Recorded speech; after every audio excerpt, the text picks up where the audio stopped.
Réponse classique de l'avocat, ça dépend. Alors, 3 ou 4 facteurs. Premier facteur, la complexité des données à caractère personnel qui sont chez vous. Si vous avez juste un logiciel de gestion de paye, ça va être assez simple, vous pouvez le faire. Si vous êtes une PME ou une TPE, la CNIL va mettre en place en ligne, en mars prochain, en mars 2018, un pack de mise en conformité. Ça devrait être relativement simple. Je peux vous donner des exemples d'accompagnement.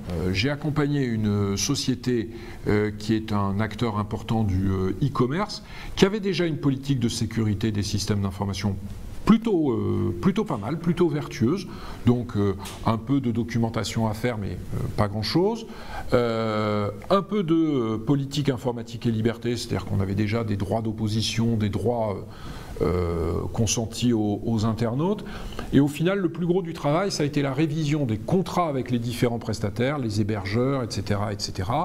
Et cet acteur qui doit faire quelque chose comme 10 millions d'euros de chiffre d'affaires, j'ai dû facturer au total 20 000 euros l'accompagnement complet.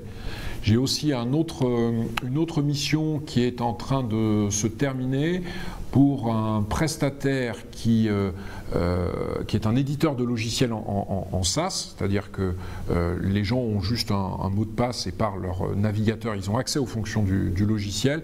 Et là, on va dire que le travail était nécessaire depuis plusieurs années, le dirigeant en avait conscience, mais le temps manquait et les moyens, et on est aux alentours de 15 000 euros pour faire main dans la main avec le responsable de la sécurité des systèmes d'information qui a déjà fait une partie du travail, une conformité qui sera acquise en mai prochain, notamment grâce aux outils mis à disposition par la CNIL, le logiciel PIA, le logiciel de fabrication d'études d'impact.